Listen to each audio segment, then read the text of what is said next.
نام خداوند شعر و غزل، کلامش نشیند به دل تا ازل. سلام دوستان، من آرتان هوشمندی هستم از مدرسه امام حسین. کی شعر ترانگیزد خاطر که حزین باشد، یک نکته از این معنی گفتیم و همین باشد.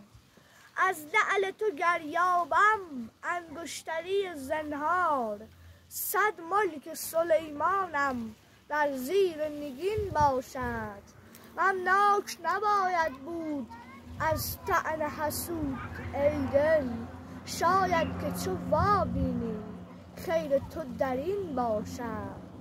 هر کو نکند فهمی زین کلک خیال انگیز، نقشش به حرام ار خود صورتگر چین باشد.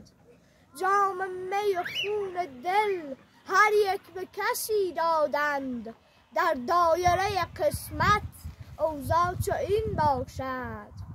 در کار گلاب و گل حکم ازلی این بود، کاین شاهد بازاری وان پرده نشین باشد. آن نیست که حافظ را رندی بشد از خاطر، کاین سابقه پیشین تا روز پسین باشد. سپاسگزارم از همراهی شما.